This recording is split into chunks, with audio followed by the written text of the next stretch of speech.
right, what's up, everybody? Happy Monday. I hope everybody had a good weekend out there. Obviously, last week, a lot of intense news. It seems like every day on this show, talking about a lot of very serious topics, but I hope everybody did have a good weekend. I went out to Reno for the weekend, out with some good people. I hung out with my friends over the weekend as well.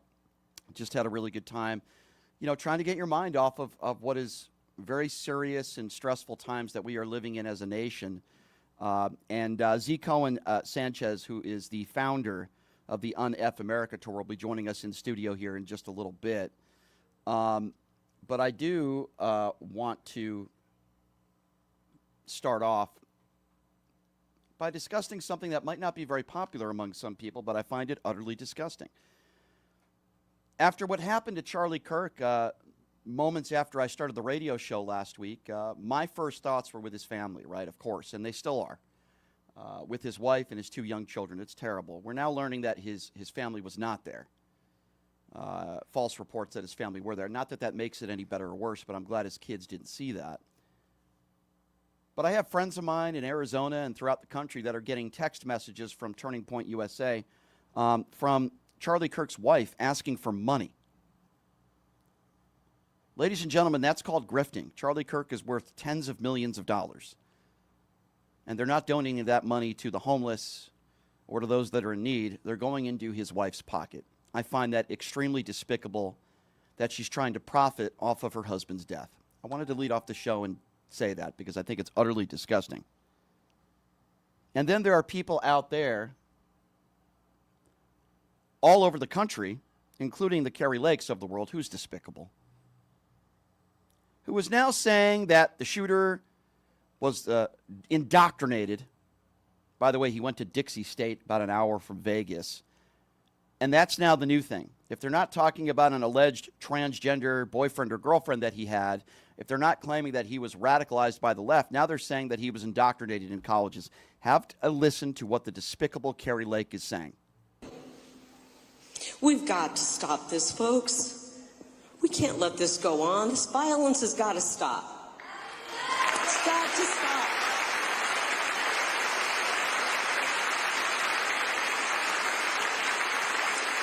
And I'm not going to say our side is perfect, but damn it, this is coming from the other side.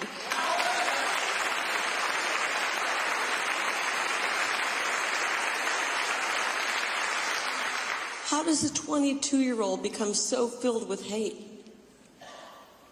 5 years earlier, I was told he was a Trump supporter. And we sent our kids off to college and they brainwashed them. I am making a plea to mothers out there. Do not send your children into these indoctrination camps. Don't do it. Do not do it. So stupid. Yeah, don't send your kids to trade schools to be electrical apprentices. Yeah, I'm sure he was indoctrinated at Dixie State University. I mean, it's just so dumb.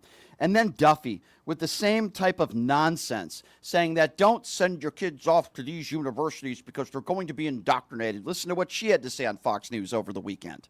It is a good point. I want to point something else out.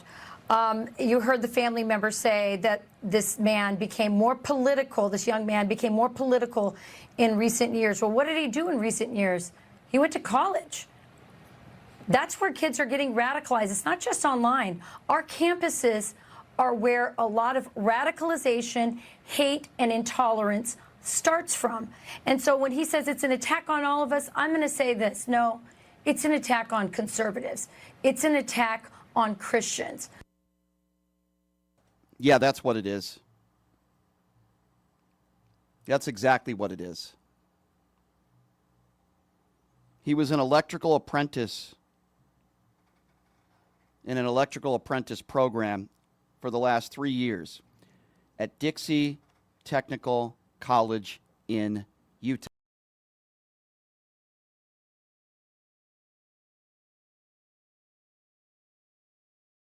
Is this a joke? We're supposed to be led to believe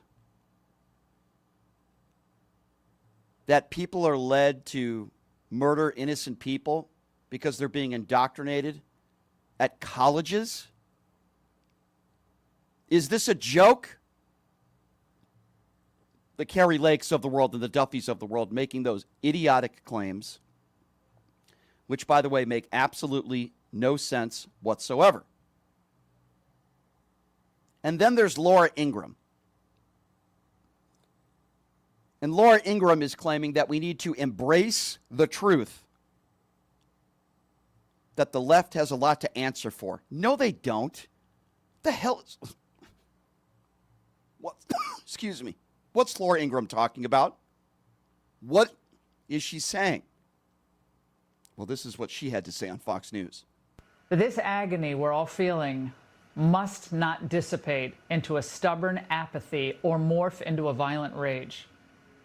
But we do need to embrace the truth at the same time that the left has a lot to answer for at this moment.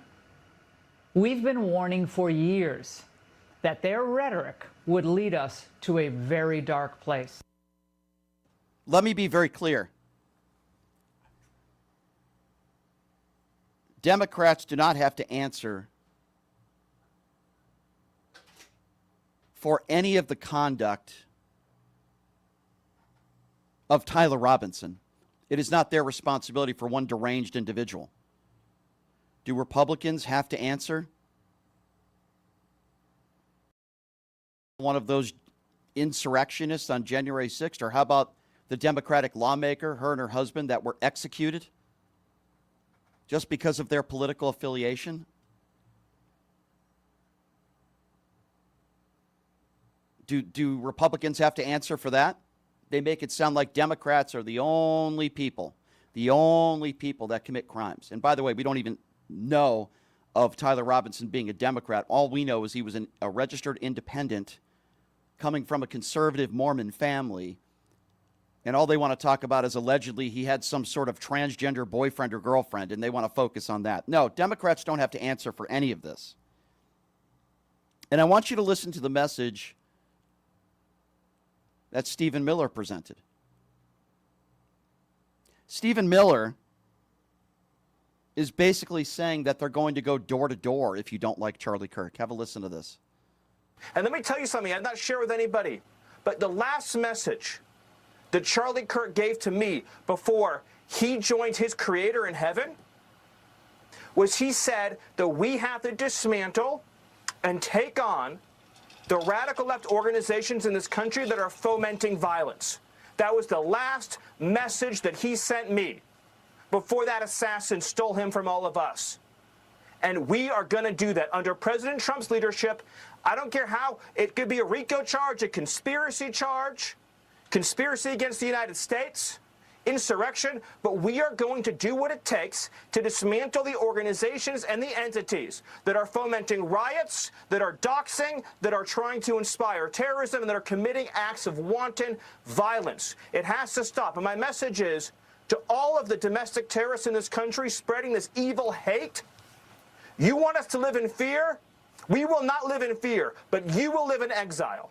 Because the power of law enforcement under President Trump's leadership will be used to find you, will be used to take away your money, take away your power, and if you've broken the law, to take away your freedom, Sean. Oh, really? So what crime? What crime do you need to commit for you to take all of our money and all of our freedom? Not liking Charlie Kirk? Calling out Charlie Kirk for the bigot and the racist and the misogynist that he was? You going to take away our money for that? So much for freedom of speech. What exactly is Stephen Miller talking about?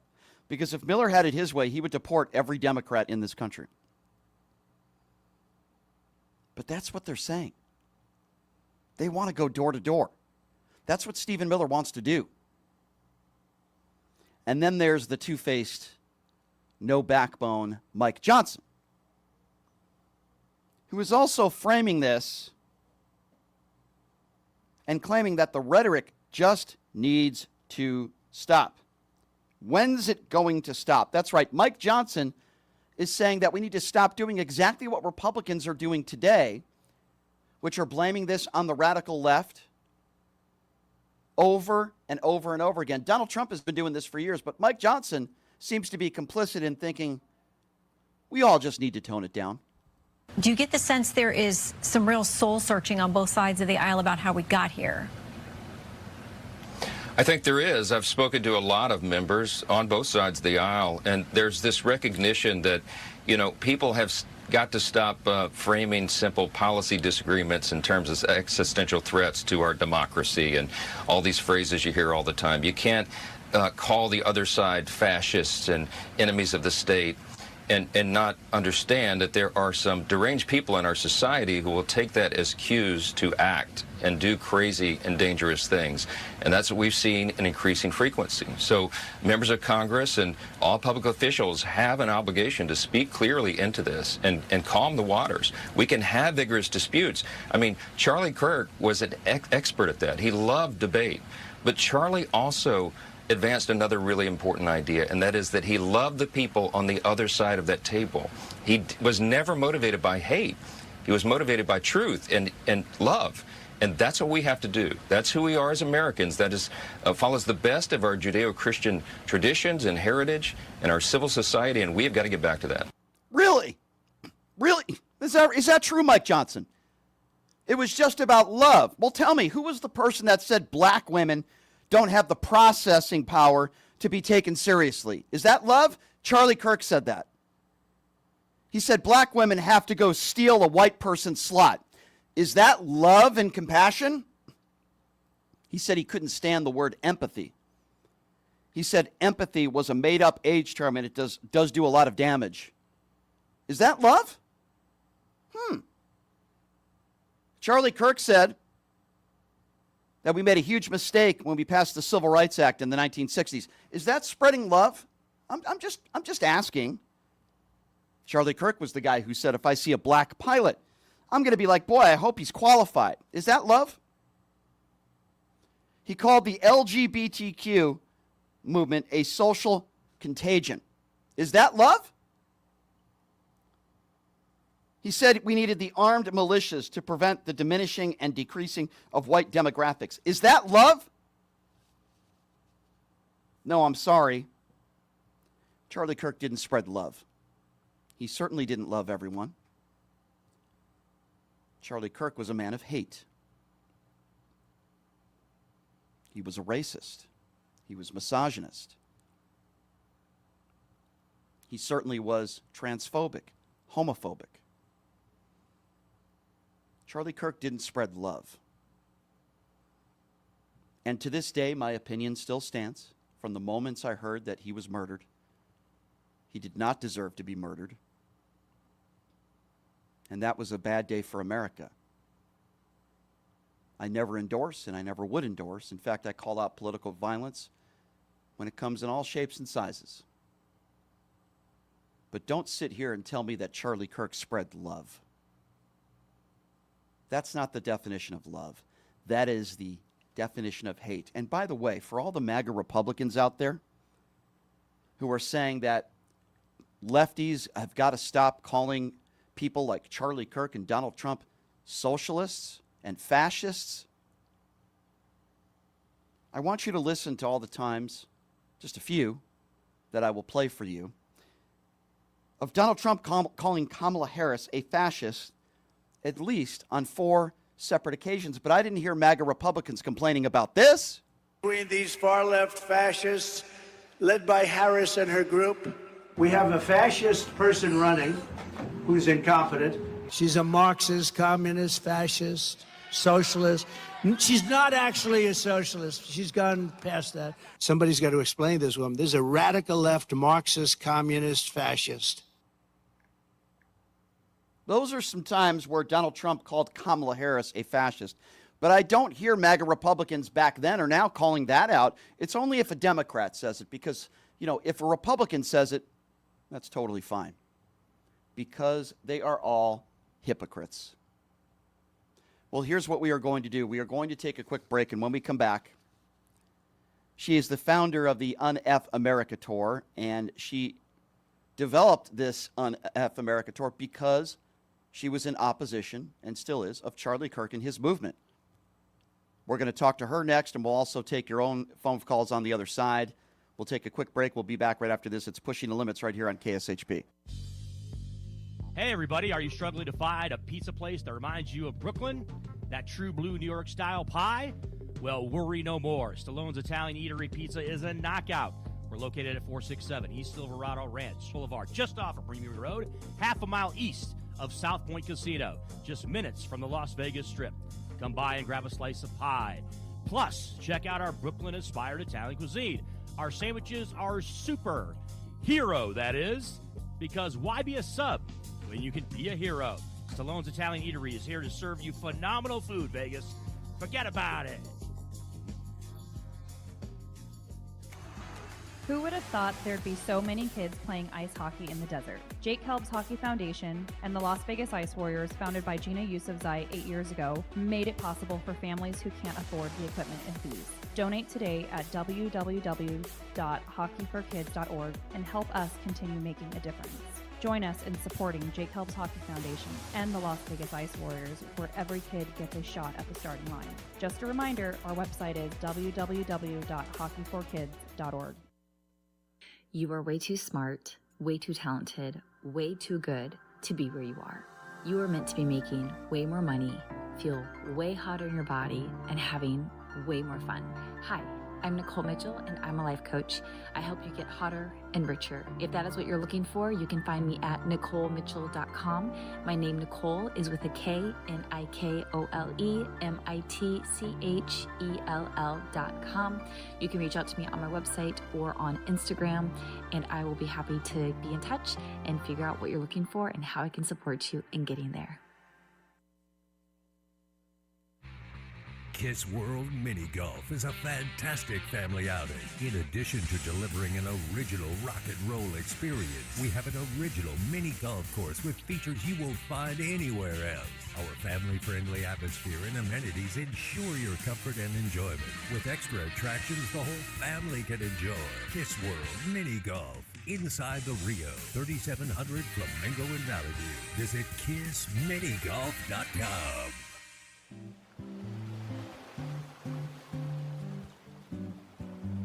Discover the art of flawless beauty at Beauty by Thread in Las Vegas. Specializing in eyebrow threading, the skilled professionals will give you the perfect arch every time. Whether it's your brows, upper lip, neck, or full face, Beauty by Thread has you covered. Located in the heart of Las Vegas at 7415 South Durango, Unit 101. Hours are Tuesday through Saturday, 10 a.m. to 6 p.m. by appointment only. So book your appointment today with Helen by calling or texting her at 714-470-1369. And don't forget to mention KSHP. Get ready, football fans. The Los Angeles Rams are back, and they're hungry.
All right, welcome back. It's Pushing the Limits on a Monday. Obviously, a very busy weekend. J.D. Vance just did Charlie Kirk's podcast, which I will not be listening to because I don't listen to anything J.D. Vance says.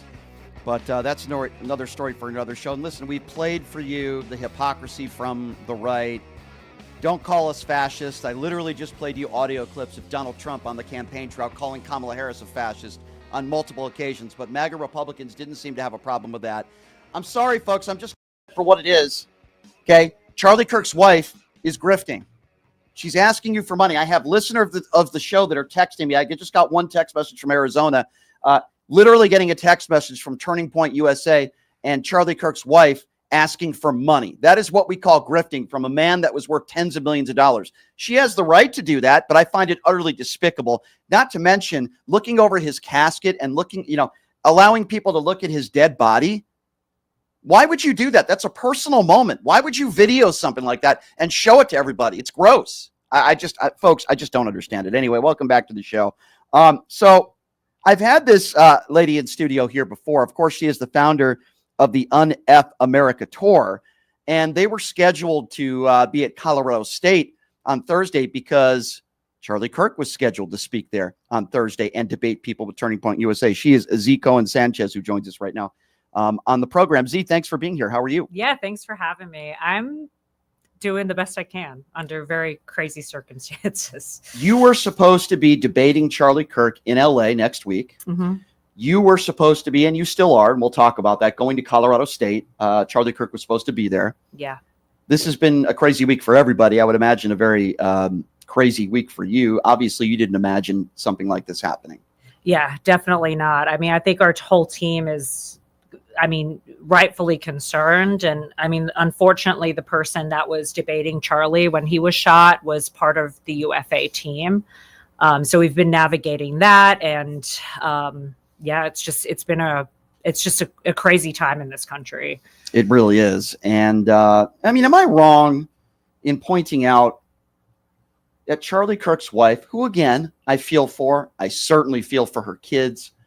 She's sending out these messages through Turning Point USA, asking people for money and putting this out on social media. It sounds to me taking advantage financially of your husband's murder, which I find extremely distasteful. Yeah. And then number two, I don't know if you saw the video where she's reaching over and leaning over her husband's casket where we see his body and his hands. And I just find that to be extremely distasteful as well. Mm-hmm.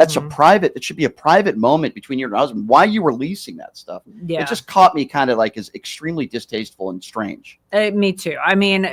We even turned off our donations, right? Like out of respect, even though we very much disagree with Charlie politically. We just know that it's not something that you should be fundraising off. Even like whether you're on that side or not on that side, it just shouldn't be something you're fundraising. Yeah, I off. just thought it was gross. Yeah. And before I get to, some of the things that Charlie Kirk has said over the years, how do you feel about Charlie Kirk's body being put in Air Force Two and service members carrying his casket, treating him like he's a fallen soldier? I have a serious problem with that. Oh, me too.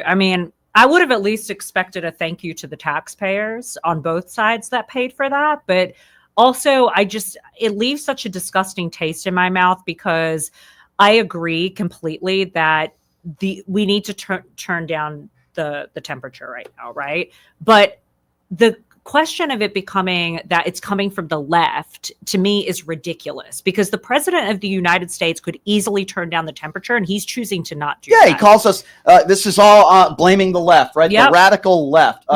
We have one crazy individual who comes from a conservative Mormon family who voted for Donald Trump.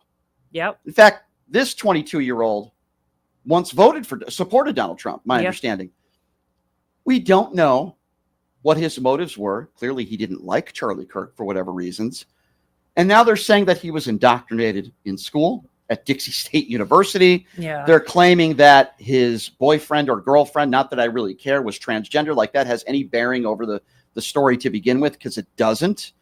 It sounds to me that this was just a crazy 22-year-old who did a horrible thing, and they want to blame it on they. These MAGA Republicans, they tried to kill Donald Trump. No, it wasn't they.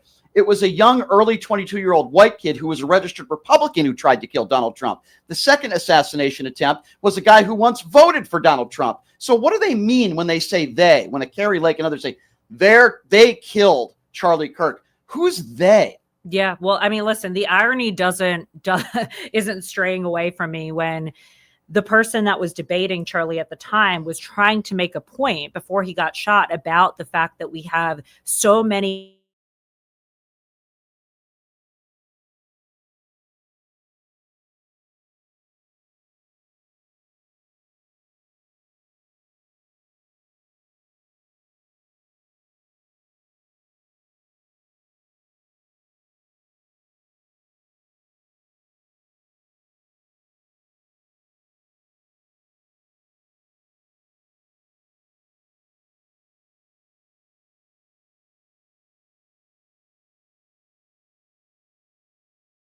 temperature, and they don't want to take any responsibility on their side at all.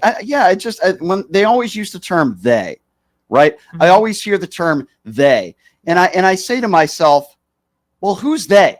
Yeah. One crazy lunatic?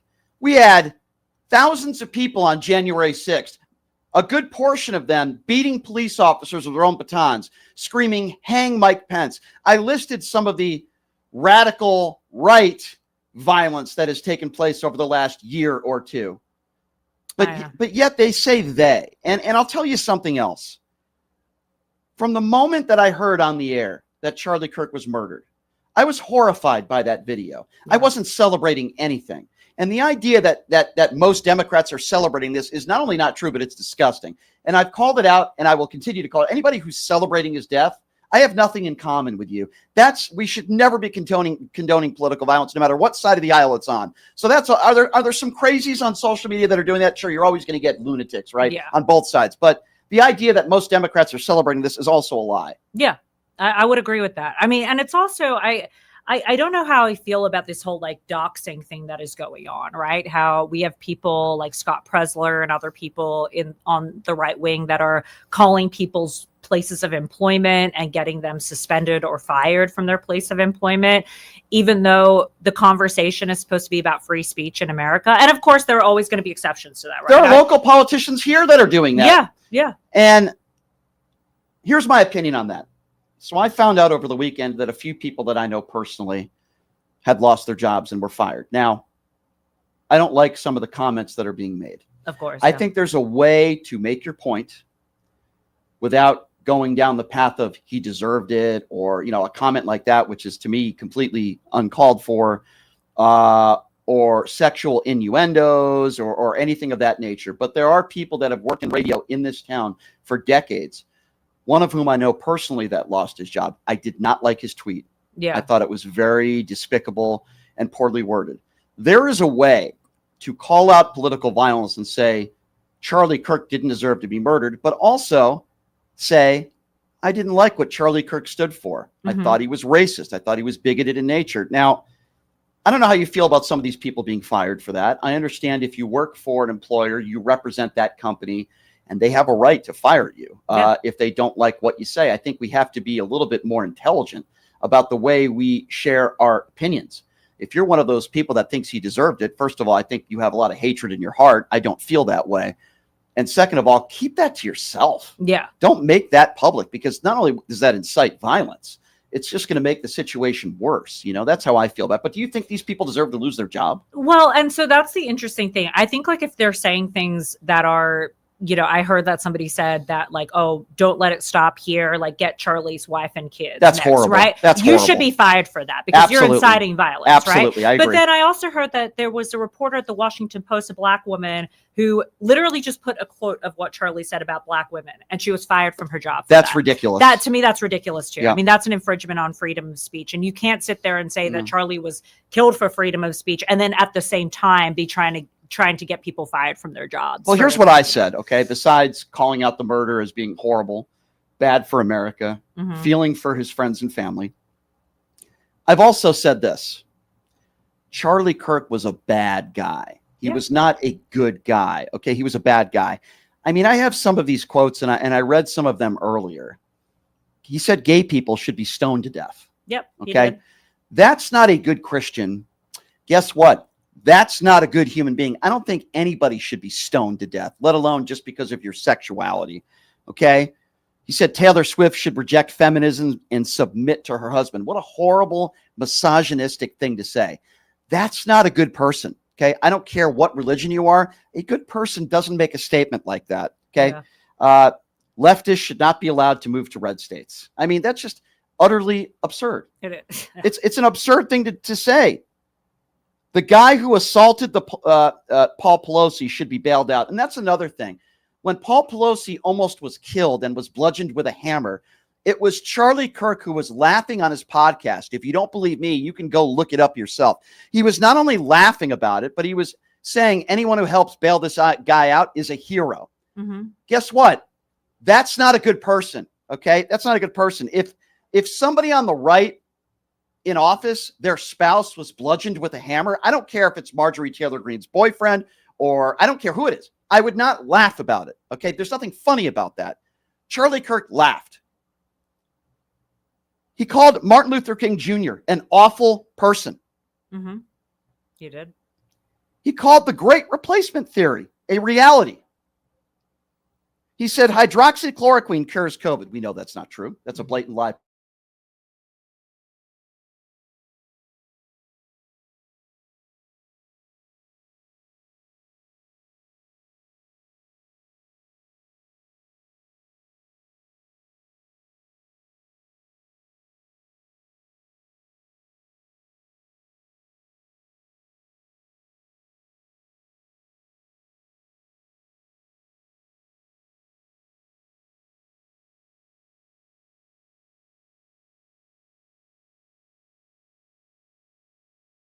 Didn't. Yeah. Wonder what the difference was there. Yeah. He said the 1964 Civil Rights Act was a huge mistake. He encouraged parents to protest mask mandates. He said, Mamdani winning in New York is a travesty because Muslims did 9/11. First of all, Muslims did not do 9/11. Al-Qaeda terrorists did 9/11 at the hands of Osama bin Laden and over his control. To attack all Muslims for 9/11 is absolutely despicable and disgusting. Mm-hmm. He said Muslims only come to America to destabilize Western civilization. I know plenty of Muslims in this country that are good, hardworking people, and they love this country, and that is 150% false. He said Palestine doesn't exist, and those who support it are like the KKK. Yeah.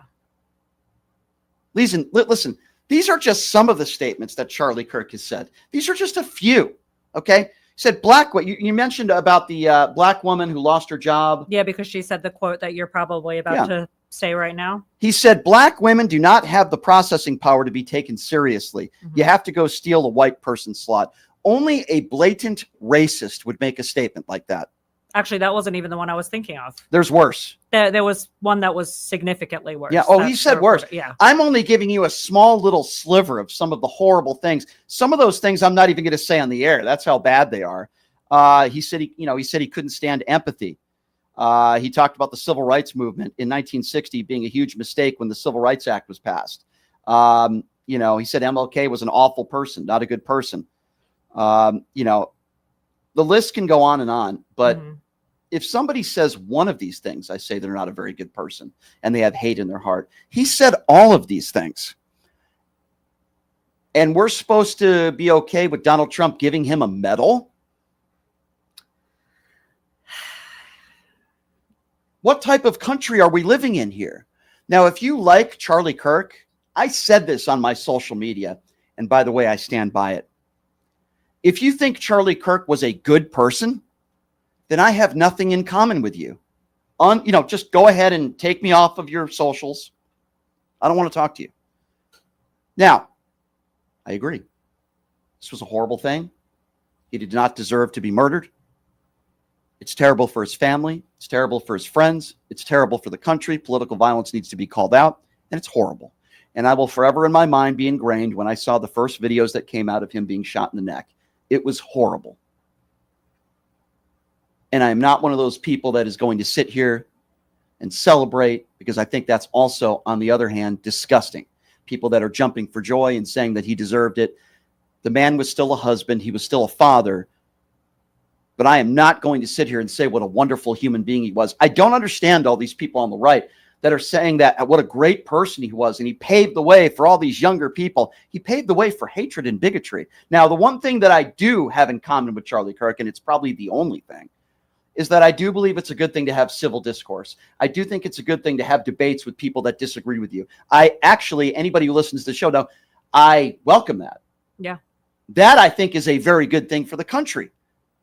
And that's the one thing about Charlie Kirk that I did like. The one thing, that he was willing to get in front of a microphone and debate just about anybody. Yeah. That I respected about him. That I liked, even though I don't like anything else that he stood for or what he represented. But the one thing I did have in common with him is that. Yeah.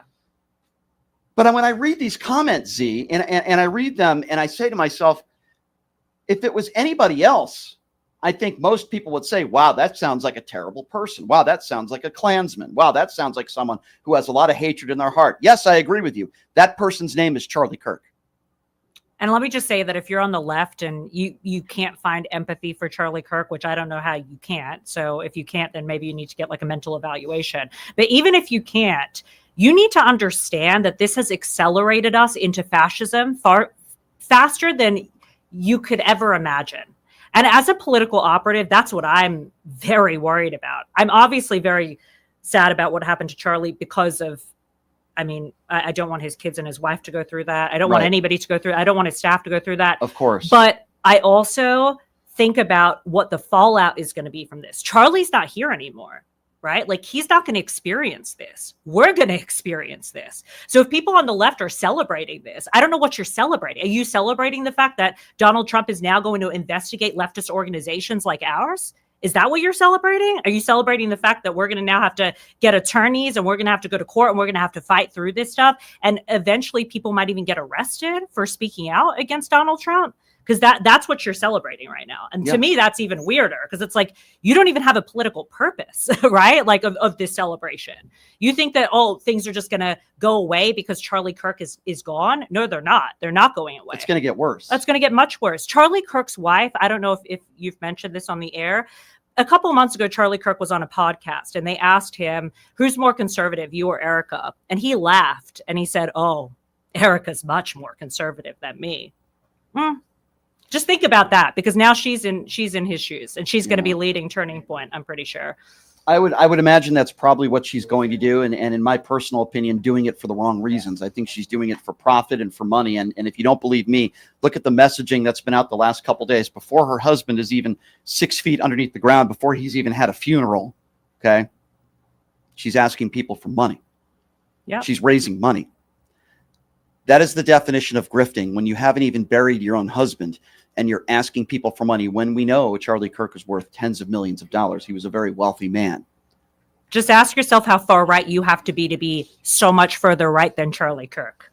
It's scary. After reading those quotes specifically. It's scary to think that. Yeah. And listen, the fact of the matter is that there's violence on both sides. I remember when Steve Scalise was shot. Yeah. I think Steve Scalise is a despicable human being, but I called it out and I said it was horrible. It was horrible then and it's horrible now. It doesn't matter what side of the aisle it comes from. Political violence is never the answer. At the same time, I'm not going to sit here and light a candle for Charlie Kirk either, because I thought, and I will continue to say this, he was a bad guy. And I just go by the things that he has said. You have to be a certain type of bad human being to attack the black community, the trans community, to say MLK was awful and a terrible person, on and on and on with the comments that he made. Anyway, I do want to open up the phone lines. I know there's a lot of people that want to chime in on this, but before we do that, I do want to make an announcement. So maybe you could talk a little bit more about this event that's going to be taking on the campus of Colorado State University. Charlie Kirk and Turning Point USA were supposed to be speaking at Colorado State, a university where one of my good friends used to be the basketball coach there, Larry Eustache. He's one of my good friends. So Charlie Kirk and Turning Point USA were supposed to be holding an event there. Yep. Similar to the event that he was holding at Utah Valley, where he debates a bunch of people, speaks out. And you guys, for a long time, were planning on being there as well. Yep. My understanding is you're still going to be there, and you've invited me, and I graciously have said, absolutely, yes, I will be with you guys there, and Destiny's going to be out there. That means I'm going to have to take Thursday and Friday off from work, but we're still going to be doing the show here because I'm going to have a fill-in, and I'm going to be calling into the show, by the way, from out there at Colorado State. But the reason why I wanted to go, and I appreciate you inviting me, is because I want to have civil discourse. If there's one thing that me and Charlie have in common, it's that you want to have discourse with people that you disagree with. I want to do that with some of these people. I want to understand, what was it about Charlie Kirk that you guys love so much? What is it about some of these statements that you agree with? You know, and I want to have that with you guys. So maybe you could talk to me a little bit more about what we're going to be doing out there at Colorado State this week. Yeah, so we were scheduled to have our Prove Me Wrong tent right next to Charlie's. And in light of the situation, we very much thought that it would be the smartest thing to just cancel everything as soon as this happened. But after talking with our team and after also talking with the Turning Point chapter at the school, we decided that we actually should go forward with the event. Turning Point, the chapter, Obviously, they can't speak on the record right now for obvious reasons, but very much encouraged us to come and think that this is a good idea. And so we are going to be moving forward with the event. And, you know, as we've all said, we very much disagree with Charlie politically. We also don't think that political violence is okay. And that's why we're going to show up and we're going to continue to debate. Well, I'll be happy to be there with you guys. And I hope we could have some good discussions. And I hope maybe turn a negative into a positive. At least that's what I hope. I hope so. All right. Well, let's try to take some phone calls here. Again, if you're just joining us, Z is joining us in studio. She is the founder of the UNF America Tour. I will be joining her out there on the Colorado State campus, and I'm certain that we will get some really good content, and it should be interesting. All right. Number to call if you want to be a part of the conversation is 702-221-7283. And again, that number is 702-221-7283. Let's start off with Eddie. Eddie, you're first up on PTL. Hello, Eddie. What's up, Lion Brian? What's up, Lion Brian? Is that really how you want to start off? Okay, so what did I lie about? What did I lie about? Since you want to call me a liar. You said Charlie Kirk said gay people should be stoned to death. Yes, he did say that. Never said that. Yes, he did. Yes, he did. No, he did not. Yes, he did. And it's all been retracted. Nobody can tell you nothing because you got who retracted? Who retracted it? Who retracted it? The guy that did it, Campbell, Mr. Campbell. The guy retracted it. The guy who did it, Campbell. Yeah, the guy that put out the statement. Did he say black women do not have the processing power to be taken seriously? You have to go steal a white person's slot. Did he say that? Oh, see, that's what you do. You change the subject. We're talking I want to know. What came out of your mouth.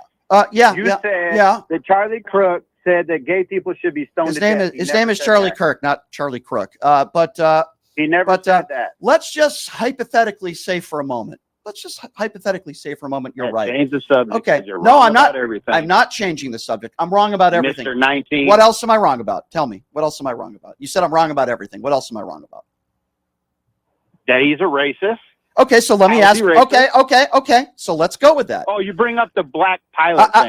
No, I'm not. If you could stop talking for a moment, I will read you a quote. I said you brought up the black pilot That's thing. one of many things that I brought up, and I'm going to bring up something else now. If you can stop talking. If a company has no. Here's the way it works. Here's the way it works. Just like I'm going to talk now. Biden. I'm going to talk now, Eddie, and you're going to shut up. That's how it works. You don't talk over me. It's my show. Pot him down. So Eddie said that Charlie Kirk is not a racist. Okay. Happy to have a conversation with him about that. Charlie Kirk said black women do not have the processing power to be taken seriously. Eddie, do you agree with that statement that black people should not be taken seriously? I know nothing about that comment. Of course you know nothing about it, but he said it. So now I'm asking you a question because I actually have played the audio of that last week where he said it on his podcast. Do you believe, I'm asking you now, Eddie, do you believe that in general, black women don't have the processing power to be taken seriously? I'm asking you your personal opinion. Do you agree with that? Do I agree with black women? Do I stutter? Not have the same. Do I stutter? Yeah, you do all the answer time. Answer the question. I'm not going to ask it for a fifth time. Do black people have the same brain power as women? Nope. That's white women. That's not okay. I need you to focus. I'm now going to ask you the question for the fifth time because you say I'm wrong about everything. By the way, I don't have a stutter. I'll ask it again. And I'll speak very slowly, so maybe even someone like you can answer it. Black women do not have the processing power to be taken seriously. Do you agree with that statement? Yes or no? Thank you. No. Would you say, thank you for answering Don't it, Eddie. thank me, Okay, thank you. No, well, I'm being sarcastic because I have to ask it 6 times before you answer a stupid question. But let me ask you something else. Somebody that thinks that the entire race of black women can't have the processing power to be taken seriously, would you call somebody like that a racist? Would you say that's a racist statement? You're stuck on a statement. Answer the question. Pot him down again. Pot him down again. You just said that Charlie Kirk is not racist. Don't you play stupid with me. I'm now asking you another question. We agree, Eddie, that statement is not true. I'm glad we have some common ground, Eddie. I appreciate you answering my question after I asked it 5 times. Now I'm asking you another question, and that means you need to be quiet and pay attention. If somebody makes a general statement that all black women don't have the processing power to be taken seriously, would you say that's a racist statement? And would you call that person a racist? Yes or no? Answer the question or the conversation. Answer the question or the conversation is over. Would you consider that to be a racist statement? Yes or no? Did you claim? Nope. Don't answer a question with a question. I'm asking it. See, this is the thing with people like Eddie. Pot him down all the way, please.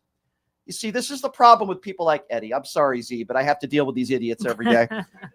He just said, hey, Eddie, we're not listening to you. You're potted down, idiot. Okay, so you can talk to yourself, okay? So he's the person who just claimed that Charlie Kirk is not a racist. He agrees. He does not agree with that statement. And unless you're a racist, you wouldn't agree with that statement. Any logical person with an IQ over 20 that isn't a Klan member would say if you make a statement like that, it's racist. And a racist would make a statement like that. But you see, the reason why Eddie doesn't want to answer the question like that, it would prove that he's the imbecile because he claims that Charlie Kirk is not a racist. Let me ask you another question, Eddie. What do you think about the Civil Rights Act of the 1960s? Was that a good thing for the country? Oh, you're just a clown. I'm just a clown. I'm asking you another question, Eddie, without any ad hominem attacks. Let's see if you're capable of answering it. Do you think the Civil Rights Act of 1960s was a good thing or a bad thing in this country?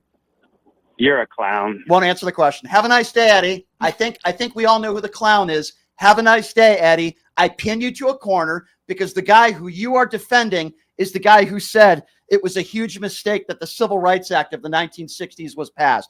It was also Charlie Kirk who said black women, a comment that you disagree with, but you don't have the courage to call him a racist because that's what he was. He made the statement that black people don't have the processing power to be taken seriously. It's a racist statement. I gave you two statements and you're a clown. You're the clown. And he also said that MLK was awful and he's not a good person. Those are the statements of a racist. And I'm sorry you're a coward because you won't answer the question. And then when I ask you the same question over and over again, you call me a clown. I think most people who are listening to this show right now know who the real clown is. And I wish you luck at your Klan rally tonight. There you go. There you go. A guy who said Charlie Kirk wasn't a racist. And then when I give him the actual quotes that Charlie Kirk said, he plays stupid. Well, I don't know anything about that. You know what that means? You got me, and I'm not going to answer the question. Yeah, exactly. So ridiculous. Anyway, thanks for the call, Eddie, making yourself act like a clown. Let's go to Tyrone. Tyrone is next up on PTL. What's up, Tyrone? Hey, Brian, good afternoon. Long time no talk. Hey, calling you from Maryland. Look, I'm the one black person or one of many that's going to put it like this. I'm not celebrating Charlie Kirk's death because I actually don't care that he's dead. He had no effect on my life, and I don't mourn for him. I don't feel sorry for his wife. I don't feel sorry for his children. I'm just indifferent to those type of people because they offer nothing to society at all. Okay, but his kids didn't. Okay, I hear what you're saying, but his kids didn't do anything wrong. Why wouldn't you feel for his kids? I don't feel for his kids. Maybe his kids are better off without a hateful man like that in their life. If I died, let me ask you this. Put it this way, Brian. We have to offer people reciprocity. If I died, do you think Charlie Kirk would give a damn about my kids or my grandkids? No, I don't think. I don't think he would. But I disagree with you when you say he hasn't impacted your life at all. I don't know, Z, how you feel about that, but I think Charlie Kirk's rhetoric and the platform that he had affects everyone. Z, I don't know how you feel. Yeah, I mean, do you think that Trump has impacted your life? Listen, I'm saying Charlie Kirk was not the president. Very influential. But Charlie Kirk is the reason why the youth swung 9 points to the right, and a big reason why Donald Trump is president. Okay, all of that's going to come out in the wash. That they're going to realize the major mistake they made. But what I'm saying is, my day-to-day existence is not impacted by Charlie Kirk. So therefore, I do not. But what about Trump? My day-to-day existence, even with Trump, really is not impacted. I don't know about that. I hate Trump. Well, let me tell you why. Okay. Because as black people in this country, we are used to being second-class citizens. So there is nothing that Trump can do to black folk that has not been done before. It's in our DNA to survive. So do you think that you would have the same circumstance right now under Kamala Harris as a black person in America versus Donald Trump? Do you think you'd have the same outcome? Well, let me put it like this. I had Barack Obama. I didn't become a millionaire. Now, I voted for him twice, and I love him. But I keep it real. The power structure in this country is a white power structure. regardless if it's a black president, a green president, an Asian president. The power structure is a white power structure in this country. It's been that way since this country was founded, and that's keeping it real. And okay, but the idea that Barack Obama didn't make you a millionaire, I think, is that point really doesn't make any sense. There's no president that's going to make you a millionaire. And I would also say that under Barack Obama, there wasn't an insurrection. I would say under Barack Obama, these people that are racist didn't feel comfortable enough in their racist tendencies to speak out loud about it. I would also say that when you look at where we're at right now as a country, there's a lot of people in this country, their Medicaid being taken away, over 15 million people, minorities in this country, and people that are living paycheck to paycheck, losing their government benefits.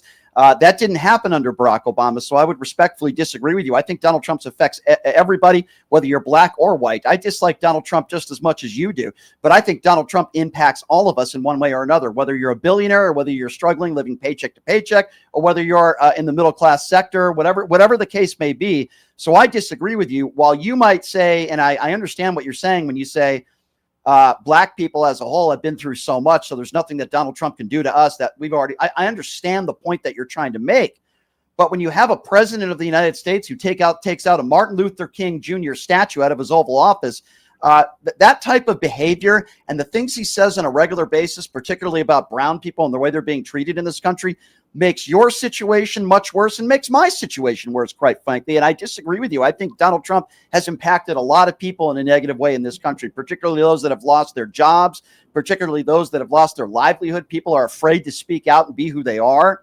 So I'm sorry, sir, I just disagree with you. You have the right to your opinion, but I really think Charlie Kirk was one of the major reasons why Donald Trump won. And I agree with what Z just said. Brian, can I say this? Yeah. Charlie Kirk was the symptom. He is not the cause. The cause is white supremacy. That you knock down one Charlie Kirk, another one will stand up. I'm not saying that white supremacy is going to disappear because Charlie Kirk is gone. What I am saying is Charlie Kirk was one of the leaders of defending that sort of stuff. And I'm not saying he deserved what happened to him, but what I am saying is people like Charlie Kirk and large social media influencers, particularly those like Charlie Kirk, have an impact on a lot of people in this country. You might not feel like it had an impact on you, but it certainly had an impact on me. And white supremacy will get worse now that Charlie's not here, because now they're looking for revenge. Okay, let me say this. How much worse can whites? You think we're going back to lynchings? That's not going to happen. It could get much. I'm telling you right now, it could get much worse. What do you mean? Wait. What do you think? Do you think we're going back to lynching? What happened to Ahmaud Arbery? What would you call that? Okay. Well, Brian, you're talking about in the isolated cases, and understand me. I am as much an anti-Trump as anybody. But what I'm saying is that the reason I'm indifferent to Charlie Kirk's death, because this country has been littered with Charlie Kirks. Okay, George Wallace. Okay, the sheriffs in the South, Jim Crow. They are all the same animal that has existed in this country from day one. So why good-hearted, good people such as yourself, good white folks such as yourself, are really upset and disturbed by the presence of the Charlie Kirks and the Ben Shapiros and all of that ilk. Us black folk, we've been dealing with it since day one, and it's no shock. But that doesn't make it right. But that doesn't make it right, and it doesn't mean that we shouldn't. That doesn't mean that we shouldn't call it out, my friend. I really do appreciate. I appreciate what you're saying. I don't necessarily disagree with everything that you're saying, but I think I don't speak for black people, but I would think that there's a lot of minorities in this country that absolutely have been affected, not just by people like Charlie Kirk, but certainly Donald Trump. Of course. Yeah. That's my opinion. 702-221. I appreciate the call, sir. 702-221-7283. Matt is next up on PTL. Hey, Matt, what's going on? Hey, Brian. Hey. Hey, whose decision is it to put the flags at half-mast? I think it was Trump's. That was Donald Trump's. Yeah. And listen, here's the point that I tried to make about that, because there was a Terrence on social media said, you did say you didn't have a problem with it. Here's what I said. I said I don't have a problem with it if they're consistent and they put the flags at half-mast after school shootings. Yeah. Innocent black police officer that was killed in front of that health. I forgot the story, but innocent black police officer was murdered because of some lunatic who was anti-vaccine. Donald Trump didn't even discuss it. I said I would be okay with it if they were consistent with it, which we know they're not. That's why I'm not okay with it. Well, that's my point. Shouldn't that be a consensus decision to lower the flags? I mean, we're giving one man the decision to represent the whole country that Kirk is a good guy. Yeah, well, that's You're a stand-up ridiculous. guy. Yeah, ridiculous. That's our crazy. vice. Yeah, that's our vice president. Everybody in the MAGA movement saying what a wonderful man he was, and I'm not going to. I'm pretty consistent on what I've done since the moment we learned that Charlie Kirk was shot. I stand by everything that I said. I said it was horrible. Isn't there like terrible for the country? Like one Republican that can stand up against Kirk, or do they all fall in line like sheep? Well, here's the thing. I'm okay with Republicans if they just want to generically say, listen, we got to call out political violence on both sides. I'm okay with that. I'm okay with, well, that's fine. Yeah, but I agree with you when you have these Republicans that are making Charlie Kirk out to be some sort of saint that did so many wonderful things for so many wonderful people. I think that's utterly ridiculous. I'm not saying he hasn't done any good things for anybody and helped them in their careers. I'm sure he has.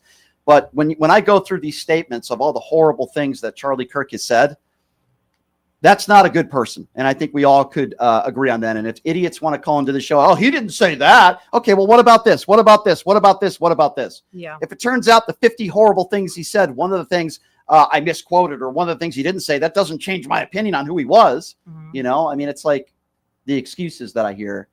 What do you feel about that, about the flags that we're at half mast? I mean, again, I'm with you in the consistency of it. The problem is that we're not consistent with it. Mm-hmm. So sure, if we're going to put it down for everybody, I mean, on the same day, there was a school shooting, and it's sad to me that nobody's talking about that. Yeah, a teenager right? got killed. Yeah. Yeah. And nobody's talking about it. It's like every gun violence is a problem. And it's like, okay, if we're going to acknowledge that it's a problem for Charlie Kirk, we also need to acknowledge that it's a problem in our schools too. We also need to acknowledge, like you said, when a black police officer is killed, but we don't do that.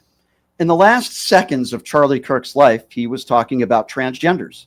Yep. And after Charlie Kirk was assassinated, now they're blaming it on transgenders because the shooter allegedly had some sort of transgender boyfriend or girlfriend, as somehow that's a big part of this story when it's less than a fraction of the murders and mass shootings in this country. But that's how sick these people are. The issue is not transgenders.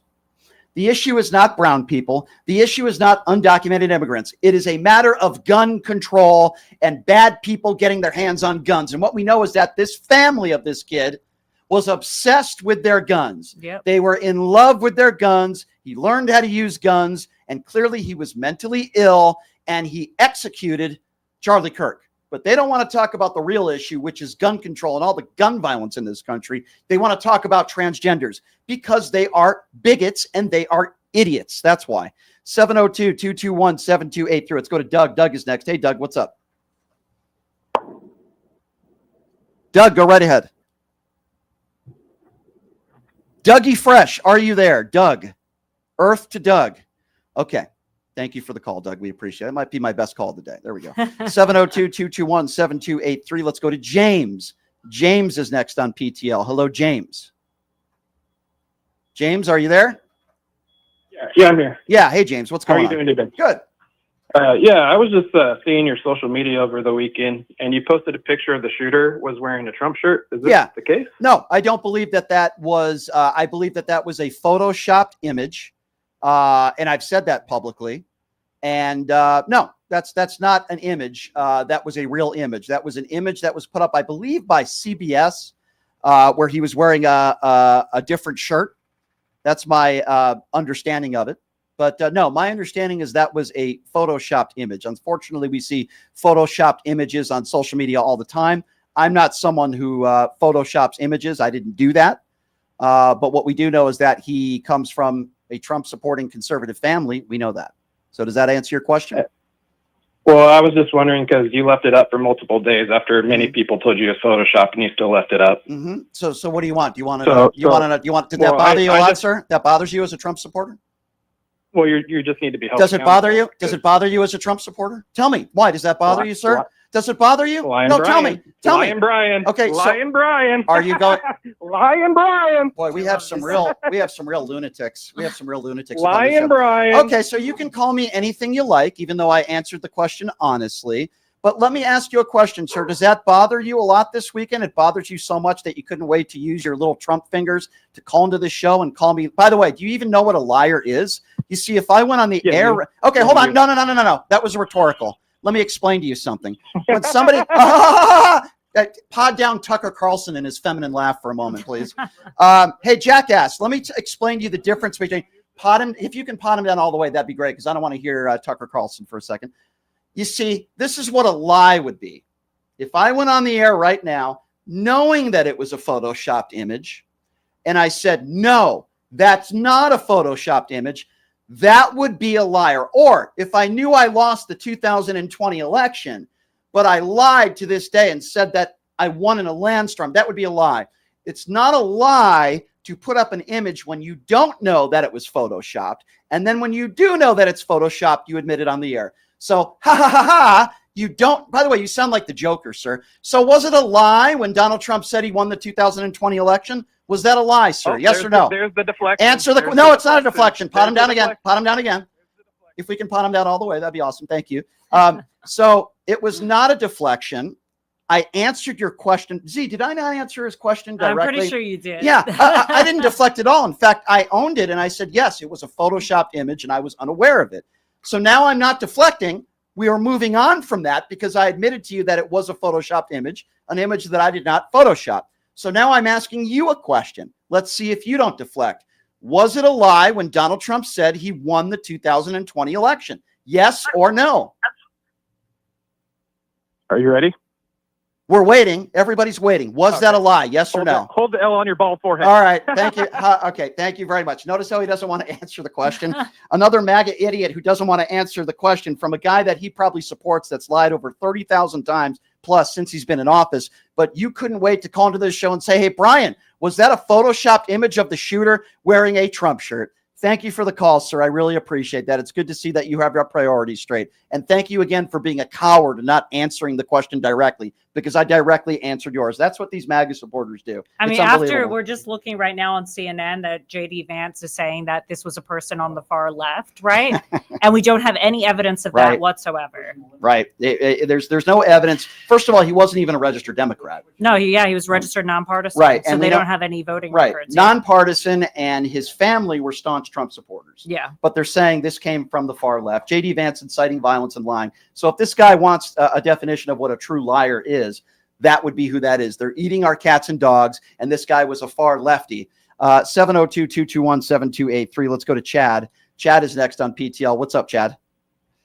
Hey, bro, I got three things. First off, it's blowing me away that they want to pardon people for saying stuff about Charlie Kirk. Hey, sir, my friend, it's really hard to hear you. If you can speak into your phone, that would be awesome, because I didn't get everything. Okay. Thank you. Can you hear me now?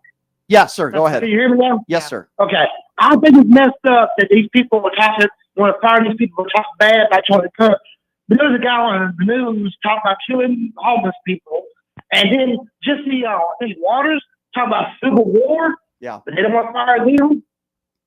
I agree. That's messed up. I agree. There's a lot of hateful things that Charlie Kirk and so many of his supporters say on a daily basis.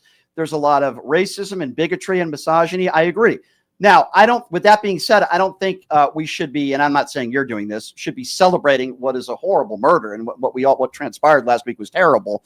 But at the same time, when you hear these Republicans say it's all coming from the left, they killed Charlie Kirk. It's rhetoric that's just not true.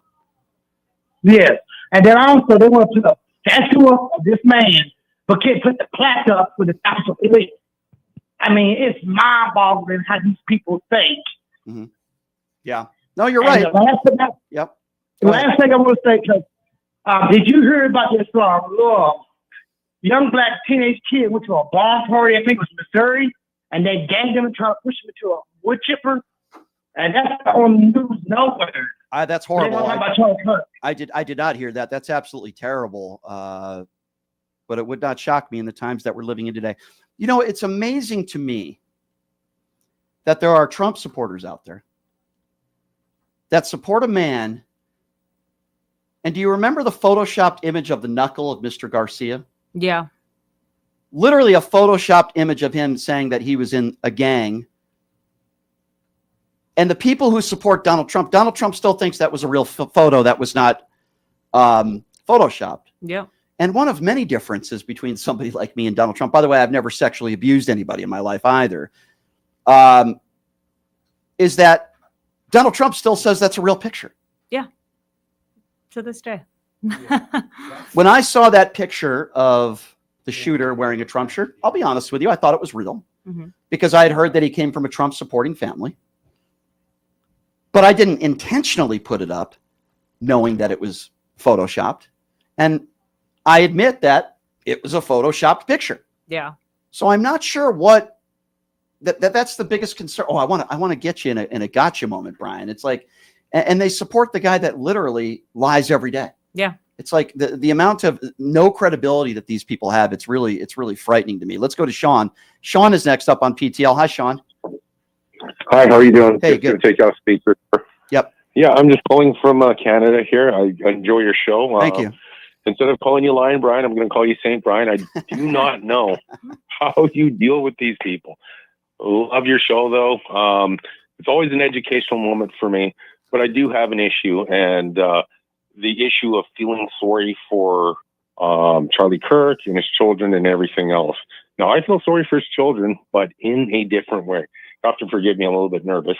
You know, we can't feel more, you know, we can't care about his children more than Charlie Kirk did, because obviously, you know, he didn't care for his children as much as he should have, because he advocated against their best interest, you know, with the gun laws and everything. Well, let's not be like him. Sorry for his kids. Yeah, I was just going to say, I'm sorry to interrupt you. I was just going to say, let's not be like him, right? We can feel for his kids. You're right. I agree with what you just said, but you know, that's the point I'm trying to make to everyone. Let's not be like him. Let's have empathy for everyone, you know, and certainly I feel for his kids who did absolutely nothing wrong. Yeah, and I understand that, but as a black person who lives in Canada, it's very hard for me to see that, because it's a complete abdication of responsibility by him and by the people that support him and have patronized his show. Again, this is something he advocated for. I'm not here to celebrate his, you know, I definitely don't think it's a good thing to celebrate his death. Agree. But just, again, you know, it's you know, it's a learning moment. Maybe you'll teach me something. I don't know. And I understand. I completely understand what you're saying. Sure. But again, we're looking at more of the same, of this abdication of responsibility by the right. Yes. It's absolutely mind-boggling. You know, the reach he had up here. Like a lot of people, like half the people I talked to about this didn't know who Charlie Kirk was, first of all. But the ones that did, Brian, I have three male white friends. They don't know each other. But it's like an echo chamber listening to these people. And the excuse, like, when Charlie Kirk was talking about, again, I'm going to paraphrase, about a few, it's okay for a few people to die to protect our to protect your Second Amendment rights.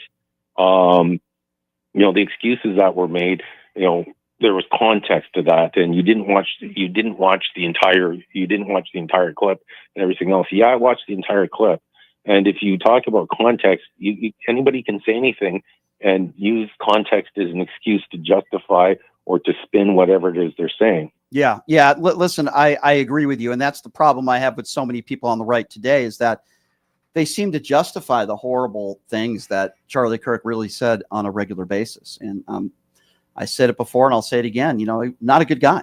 Yeah. I'm not going to use the terminologies that some other people use, but he was not a good person. I'm very comfortable in saying that he was a racist and he was misogynist based on the statements that he's made. I mean, I don't know how else you can correlate some of the statements that he's made. And if somebody has a problem with that, I will defend my opinions. But with that being said, I'm not defending what happened to him. I would never do that.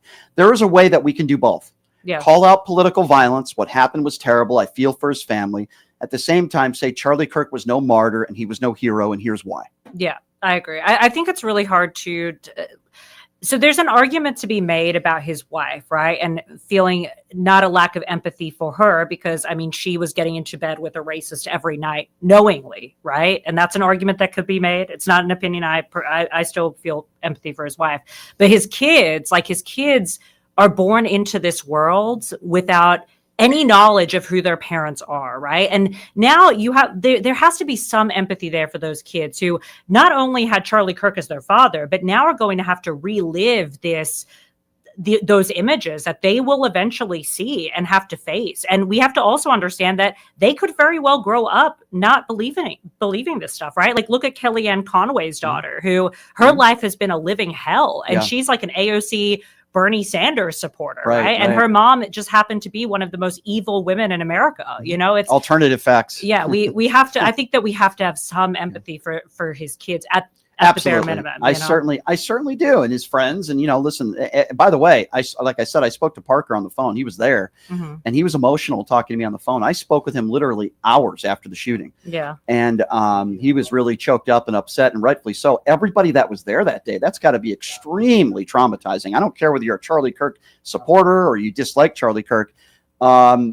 We know Parker was not a fan of Charlie Kirk. No, but he's a decent human being who has empathy. Yeah. And he was, and by the way, I was emotional on the air. It happened live when I was on the air. And after Numchuck showed me the first videos that were circulating online, I kind of froze up. I'm like, oh my God, that was just, I was speechless. Yeah. I've had time to process it just like everybody else. And my opinions that I said that day still stand. Yeah. 702-221-7283, the number to call. Let's go to Dave, who's calling out of Ohio. Hey, Dave, what's going on? Hey, Brian, how you doing today? Good. First and foremost, I actually got into it with a family member about Charlie Kirk, and they're not getting the point I'm getting, and I'm really hoping you can help me. Sure. First and foremost, your listener, or I'm sorry, the person that was there, I'm glad you brought up about Colorado shooting because that was like my first point, that we're not talking about that. But this is the biggest part that's got me bugged. So I don't get why people are not understanding, and that's this. Okay. I feel bad for Charlie Kirk, his family, and his kids, his wife, and all that. So let's get that. This is nothing personal. Charlie Kirk, would you agree, was nothing more than an entertainer, correct? Disagree. In retrospect. No, disagree. So here's my opinion on that. I think a lot of what Charlie Kirk did was to say things to get clicks and to make money. A lot of things that entertainers do are to entertain. I don't think necessarily I would use Charlie Kirk as an entertainer. I think he was more, how should I put this? I think he was more as an agitator, a professional agitator, and he made money off of that. But listen, we can characterize him as an entertainer. I kind of take more Z's side on this. I don't think he was an entertainer. I think he was just more of a, I don't know. He's political operative. I mean, that's the difference between him and Ben Shapiro. Wasn't the fact that he was just getting these clips. He was registering voters by the millions. Yeah. Go ahead, sir. Go ahead. Okay. That was part of my point. But this is a point that's bugging me the most. And then you're going to understand why I'm so emotional right now. 9/11, he was shot 9/10. 9/11 rolls around. J.D. Vance does not attend the 9/11 thing to go be with his family, correct? Mm-hmm. Mm-hmm. Okay. J.D. Vance then takes Air Force 2 to move his body. Now, here's my problem. Do you remember back in April what happened with soldiers?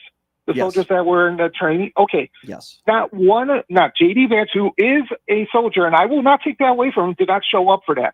Why? This is because I have a lot of family members that are in the military. Why in the hell is that guy getting better treatment than I'll tell you why. It's a good soldiers? point. It's a good point that you made, and I'll tell you why. It is political theater. That is why, because J.D. Vance is a phony. This is political theater. That's all it is. It appeases the base.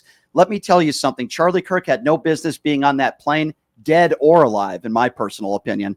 And the fact that you had soldiers and service members that were carrying his casket, it made me want to vomit. Okay. It made me want to vomit. That's how I feel about it. I think it's despicable. And some of our fallen soldiers aren't treated as well as Charlie Kirk's body was treated in that situation. So I agree with you. I find it totally abhorrent, disgusting, and should have never happened. And meanwhile, when you see people like, John McCain that pass away, when you see those like, Powell, they weren't treated to the same extent that Charlie Kirk was treated. And it's very sad, but this is the political spectrum that we are in right now, where somebody like Charlie Kirk, who has attracted trans people, black people, minorities, gay people constantly, is treated like a king within the Republican Party. But should we be surprised? Because the people that speak at the Republican National Convention are people that point guns at a bunch of black people, like the McCloskeys, or people like Dana White, who is a wife abuser, or people like Hulk Hogan, who openly used the N-word, or people like Kid Rock, who openly use homophobic slurs at his concerts. These are the kinds of people that the Republican Party put on a pedestal, and sadly, Charlie Kirk was one of those people. I agree 100%. It's just, like I said, I actually have a family member that called me dumb and stupid because I asked that simple question. Yeah, we'll have that person call into my radio show, and we'll find out who the dumb and stupid person is.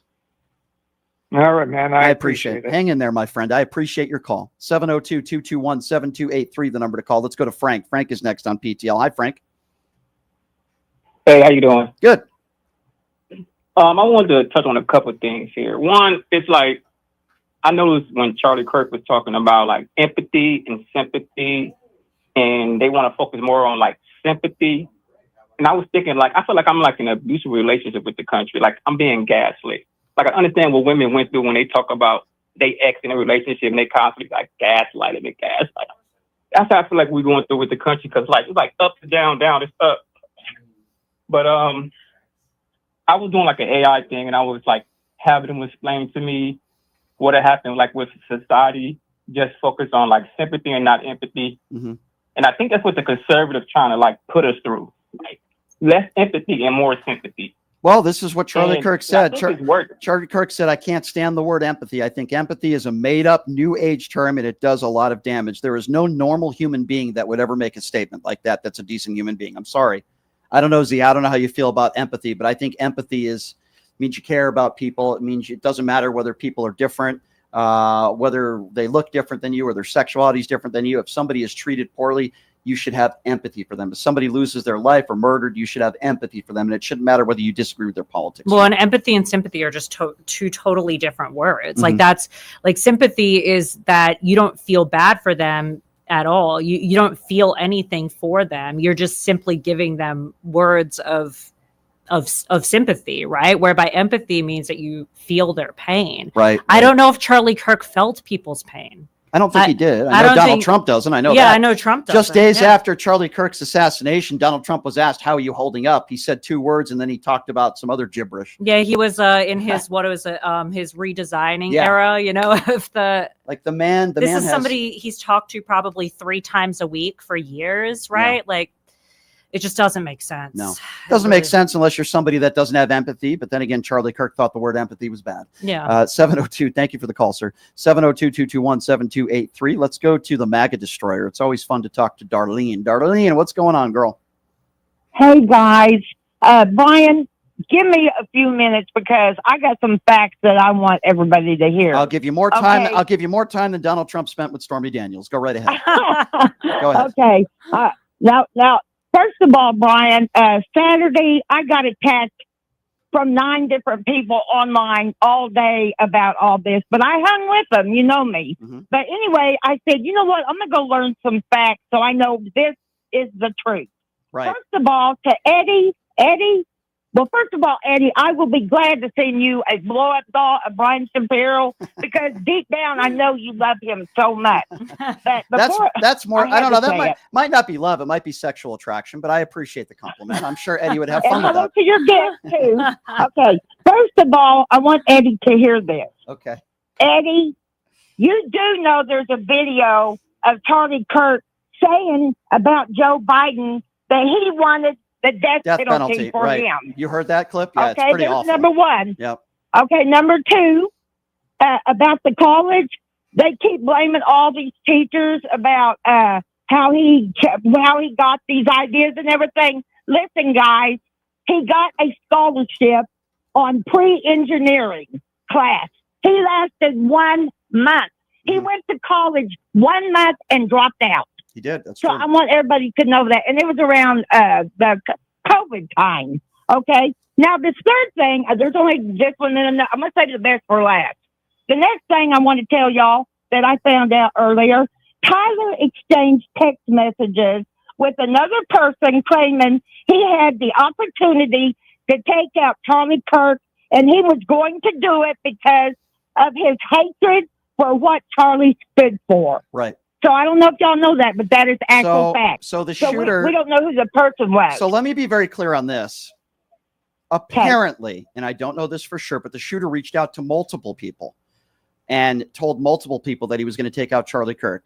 The FBI needs to investigate that, because if somebody sends you a message that they are going to kill somebody and you knowingly are not contacting authorities, you can be an accomplice. Yeah. Okay. So if anybody out there knows of someone that says they are going to commit murder, if you don't contact the authorities, you can also be convicted of a crime. And by the way, I have no problem with that at all. So Darlene, I hope they do that. I hope they do their due diligence in that, especially when you know someone has access to weapons and somebody, is going to do something like that. It's one thing, and I don't think it's ever funny to joke around about stuff like that, but I think somebody knows when somebody's just joking around. Like, if I don't like somebody's music, I want to kill his music. It doesn't mean I want to kill him. Right. There's different contexts, but this context, it appears as though he was being very serious. And for anybody out there that did not report those people, I think it needs to be investigated. Would you agree? Absolutely. Yeah. Because I did read that there were Discord messages to a friend that,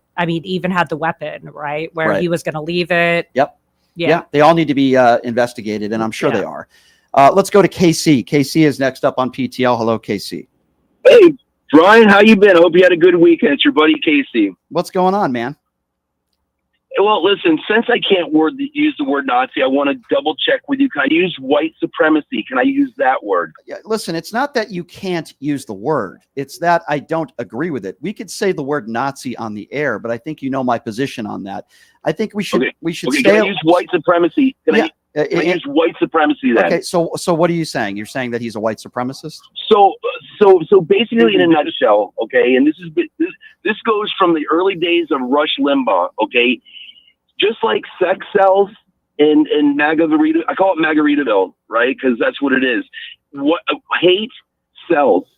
I'm a boat captain. You see them on the water with their, F your feelings on their flags and stuff like this.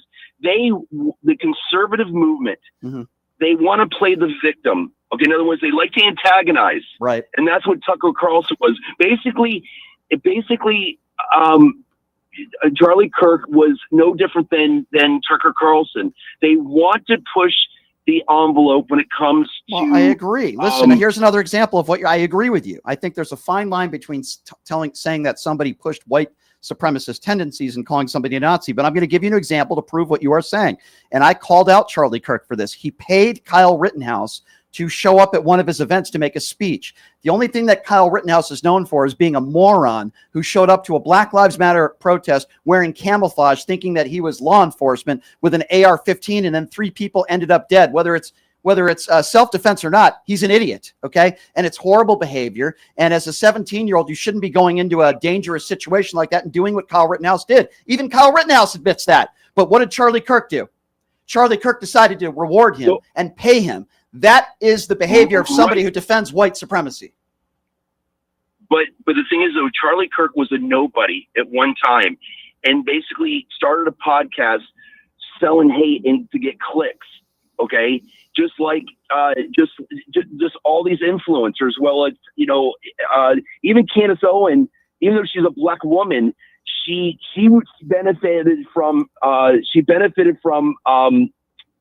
from black programs before she could figure out she could make $1 selling her soul. Okay. So basically, in a nutshell, is that this echo chamber of white Christian nationalism. Okay. I'm sorry for using the word Nazi. Okay. Me and you are on the same team. I love you, kid. I feel bad that me and you bumped heads, but the bottom line is this white supremacy, which this country was founded on. Okay. And profited. And they have won, unfortunately. KC, the right wing. KC, I've been saying this since day one, and I think Z will agree with me on this. Every single time Donald Trump and his supporters say, "Make America great again," I've always said what it really means is "Make America white again." Would you agree with that, Z? Okay, that is white supremacy. Okay, that is, and listen, I'm going to read you, something else that Charlie Kirk has said. I mean, if you want to talk about white supremacy, he said it was a mistake to pass the Civil Rights Act in the 1960s. He said MLK was awful, not a good person. He's attacked black people for being pilots and black women that shouldn't be taken seriously. I have so many statements that he has made over the years about minorities that are just so despicable. I don't know how you can characterize it any other way as defending white supremacy, right? Z, would you agree with that? So the NFL sold their soul because they lost all the goobers. Okay, now because they want to memorialize a white supremacist. They bring back this is how crappy the NFL is. Okay, to basically bring back the goobers to the NFL games when they didn't even leave. First off, these goobers were still watching their NFL games. Okay? Listen, it's just this whole thing. They are, Casey. You're right, and let me be very clear. When people were peacefully protesting and taking a knee, Donald Trump called those players, most of them African Americans, sons of bitches. But the white supremacists, many of them who stormed the Capitol on January 6th, and many of them, over 700 of them, that beat police officers, he called them hostages and patriots. I think you could form your own opinions on white supremacy and where Donald Trump stands on that and where people like Charlie Kirk stood on it.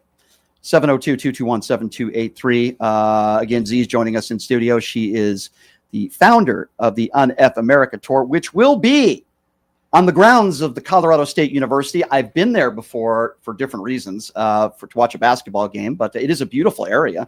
It's a beautiful campus. I really like that area. But Z has graciously invited me to join them, and I will be there this week. I'll be flying out there, and I guess all day on Thursday we'll be out there, right? Is that my understanding? Yeah, I want to give a shout out to the Political Review out there, the campus club, who have, I can't even describe to you guys how much they fought for us to be there. Like, these kids, they want freedom of speech so badly. They have come to our aid. They have fought for us. So I want to, just shout them out and let them know how much we appreciate it. Yeah, I think civil discourse, believe it or not, I certainly don't speak for Charlie Kirk. I don't think like Charlie Kirk. I never have. But I'm pretty confident that Charlie Kirk would want people to continue to talk to one another. It's the one thing that I agree with him on. He would want people to continue the civil discourse of political conversation and debate. Yeah, and I want to shout out the fact that, Charlie agreed to debate us a week from Sunday. He did not have to do that. He agreed to do that. So you have to give him credit for that. Yeah. And he was willing to debate a lot of people that hated him and a lot of people that disagreed with him. It's the one thing positive that I say about Charlie Kirk is civil discourse is a good thing. I do not think it's a good thing to spread hate and propaganda, but it is a good thing to have civil discourse. So I agree. Let's go to Dave calling out of California. Hello, Dave. Hey, what's up, Brian? Thanks for taking my call. Sure. All right. Hey, all right. So, I don't waste my time on these people at all. I got bigger and better things to do with my life than just listen to these idiots. You know what I'm saying? I listen to my music all day long, man. I don't want to. I'm looking. I already have the pen ready to vote. So you listen to. So you're saying you listen to. You're saying you listen to Ted Nugent and Kid Rock all day. Is that what you're saying? I listen to Luther Vandross, Marvin Gaye. Good choice. Good choice. Marvin Gaye. Luther Vandross, Gladys Knight and the Pips, Gladys Knight. Yeah. You gotta. That's what. You know what it does. It helps my stress. Well, a lot of these Republicans didn't like Marvin for his last name. We all know that. But anyway, I'm sorry. Go ahead. Well, that is. But I understand. No, but but here's the point, man. You know what I'm saying? Two wrongs don't make a right. We can agree, right? I agree. So, so let's just put it this way. We all know, and we know in our hearts of heart, that none of the Democrats and most of except there's been some, not all, I would say maybe 80% of Democrats in their rallies, including a classy man, Barack Obama. You've been to his rally, and I've seen his rally. I've met him. A big fan of his. I've met Barack Obama. Yep. Yeah. You have never, ever, he has never spewed any words of fascism or anything like that. He was a very, very classy guy. Agreed. And these Republicans get it all wrong, and Trump has said some nasty things about John McCain. He had said nasty thing. Remember the guy on the wheelchair started making fun of the handicap with the wheelchair. One of the greatest moments. One of the greatest moments, my friend, in political history in my lifetime.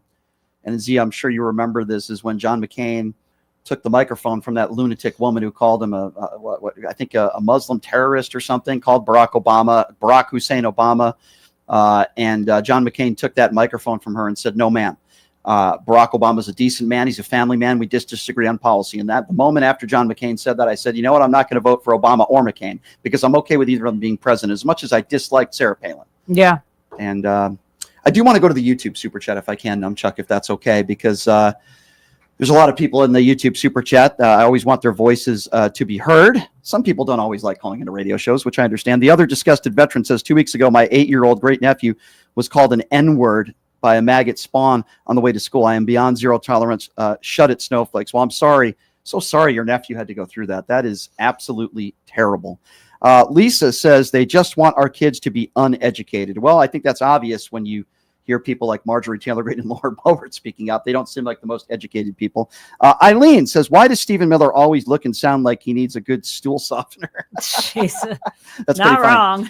So Terrence, and I mentioned this earlier, Terrence said, hey, Brian, you owe me an apology on your show. The day after Kirk got killed at the 239 mark, you absolutely said you do not have a problem with Trump lowering the flag for Charlie Kirk. Okay, but Terrence, here's the thing.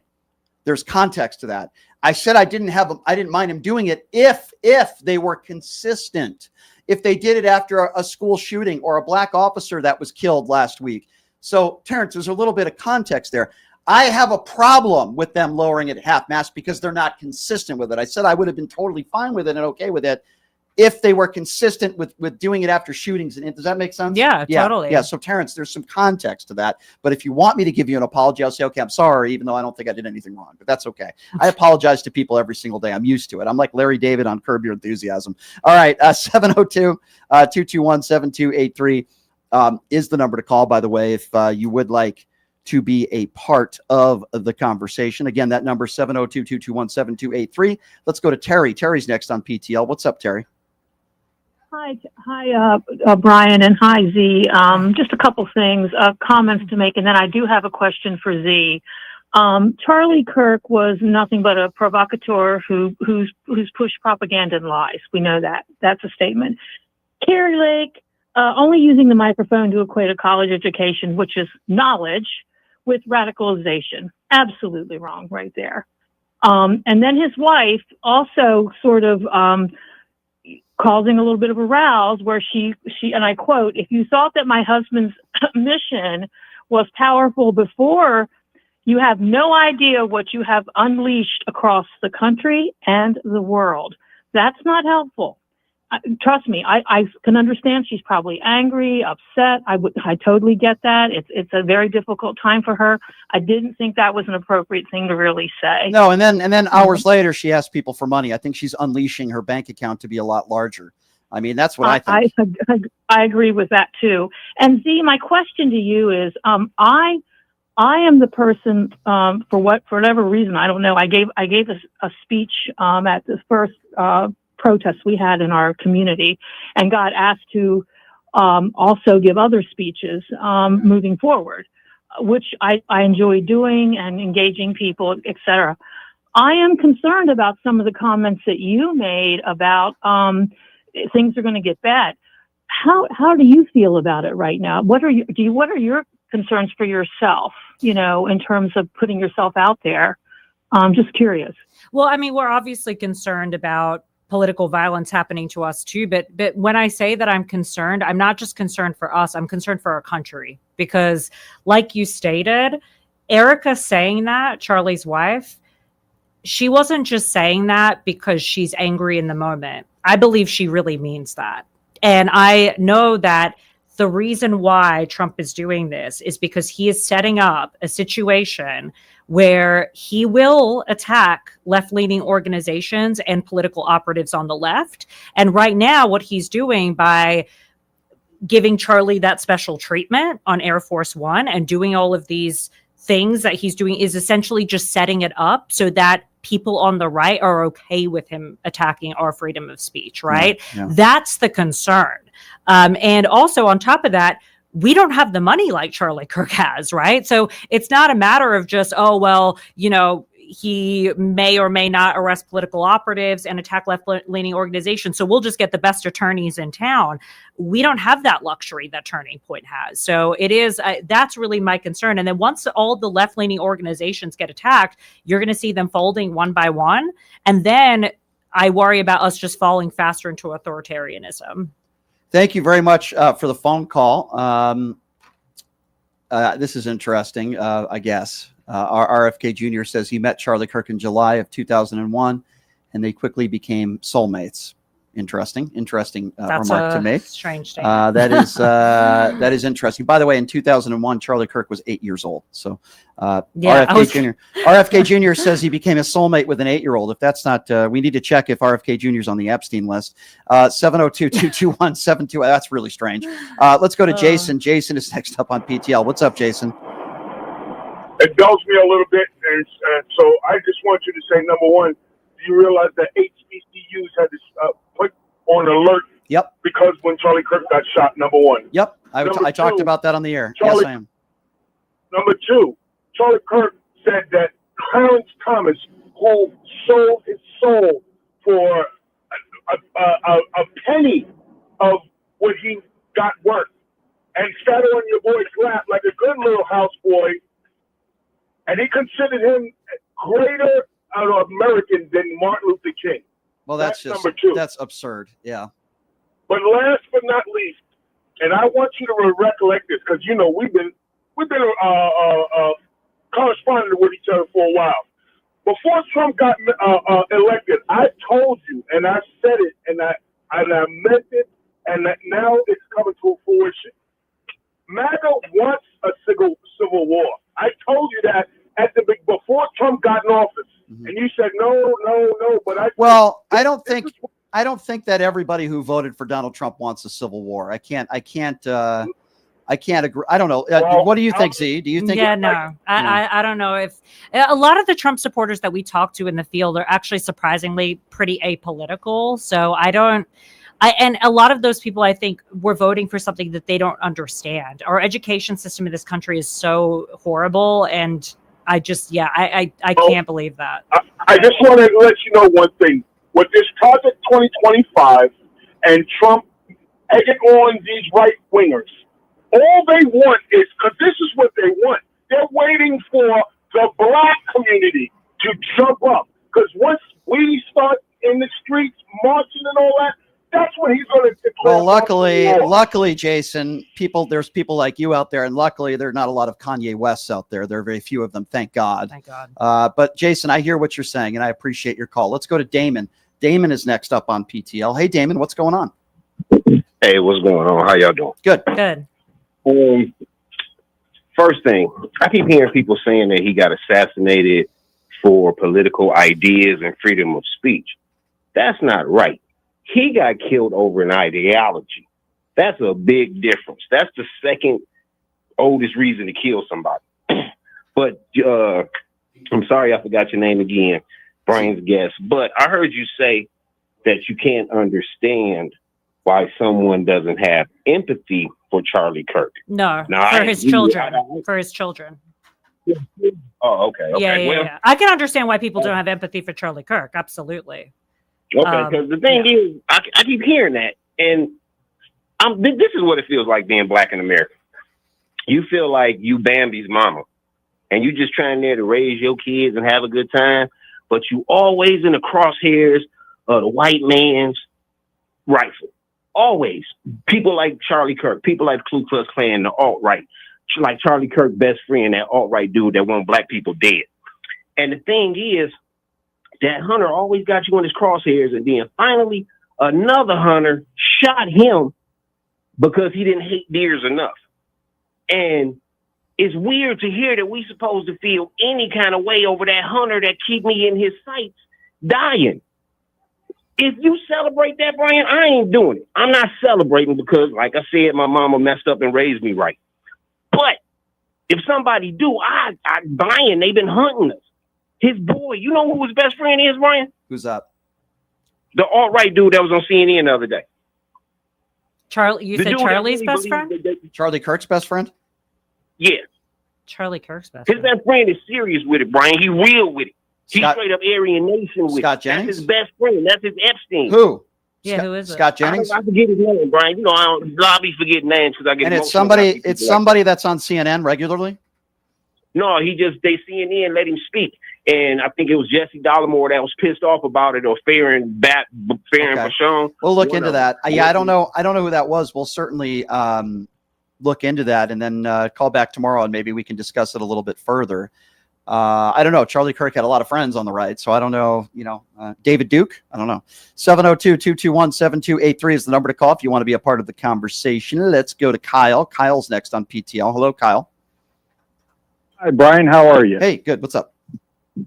Hey, you mentioned earlier in the show that you could only think of one thing that you could agree with the Kirk fella. I mean, that I know of. I mean, there might be other things that I haven't heard of. I've just, for all the things that he said and he stood for, the only thing that I can possibly think of that I agree with Charlie Kirk on is that civil discourse is a good thing. Debate is a good thing with people you disagree with. Okay, well, let me add something. Maybe you might want to think about this. Maybe add to that list that the man wanted the full Epstein files to be released. That's a good point. But he did backtrack that. He did. He got a lot of pressure. So actually, this happened when we were in Tampa at his Student Action Summit. So he said basically his original statement was that no, the Epstein list, there's nothing on the Epstein list. Nobody should pay attention to the Epstein list. And then as soon as he got pushback at the Student Action Summit, then he changed his mind on the subject. But originally, his full intention was to cover up for Trump in the Epstein list. Oh, and Brian, what do you think about what Trump said about his, who do you think he's speaking to when he says that smart people don't like him? I would say most people that did not vote for him. I think most people that call out the lies and the bigotry, most people that question him, the good reporters out there like the Caitlin Collins of the world and others, and the Jim Acostas of the world, people that don't kiss his ass. I think he loves his base because, quite frankly, much of his base are very ignorant, ill-informed, and uneducated people. I love the uneducated. Right, Donald Trump once said that. Yeah. Right. Well, and that's why I brought it up, because isn't that kind of him kind of speaking out to his own supporters when he says that? Yeah, absolutely. No, I agree with you 150%. Let's try to get in all the callers here. Let's go to Jay. Jay is next up on PTL. Hey, Jay, what's going on? Hey, what's going on, B? What's going on, Z? Hey. First time, long time. I just want to say, like you said, you're a cadence of my voice, what ethnicity I am. But I just want to call and say that,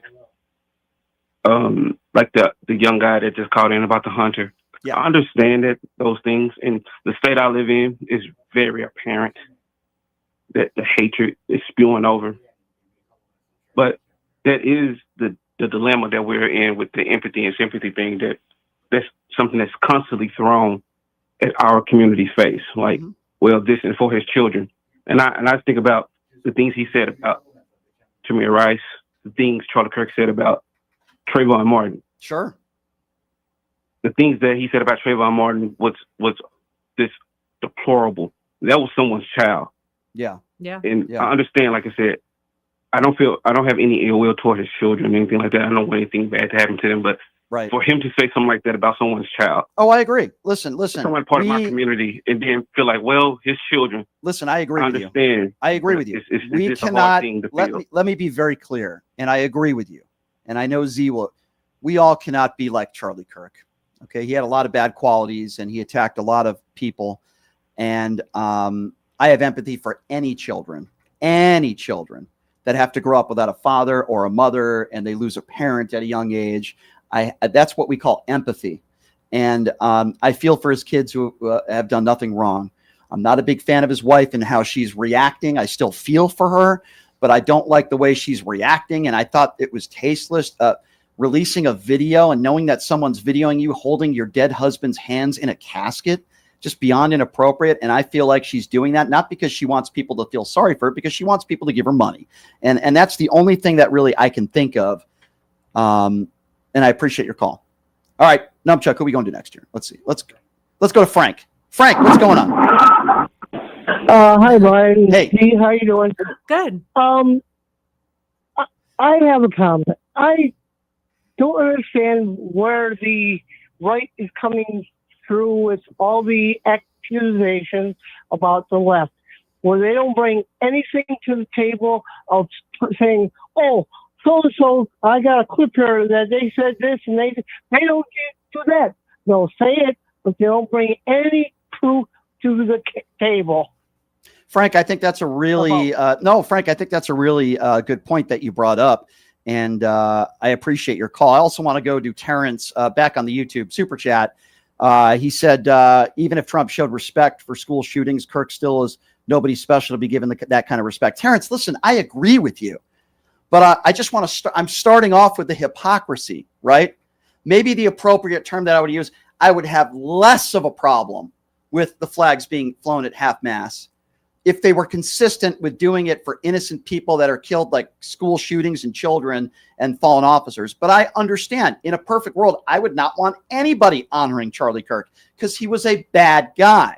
But let's start with a little bit of consistency. I guess does that make sense? Yeah, unfortunately, the flag would never be raised if that was the case. Since we have a school shooting almost every day. Absolutely. In this country. Jay Panda in the YouTube super chat says the cancel culture crowd are trying to get people fired or arrested who don't bow down, crying like drama for Kirk's death. But a Fox News guy can call for killing the homeless like it's nothing. Well, that's a good point. That's a good point. The instructor says Trump voting farmers getting ready to lose or lost everything. Trump voters losing jobs. Are they tired of winning yet? Yeah, that's also a good point. There's a lot of people who voted for Donald Trump who are not necessarily what we would call winning right now, right? Yeah. That's a good point. All right, who are we going to next here? Let's go to Richard. Richard is next up on PTL. Hello, Richard. What's going on? I think we just lost Richard. That was another wonderful phone call today. Must have been a MAGA supporter. Let's go to Miss Johnson. Miss Johnson is next up on PTL. Hello, Miss Johnson. Hey, Brian. I've been waiting all day to talk to you. Glad to talk to you. So here's my reaction. I'm gonna be real quick. I worship Jesus as my Lord and Savior. Mm-hmm. In regards to his children, his wife, this is the way I see it. That's God's business. Mm-hmm.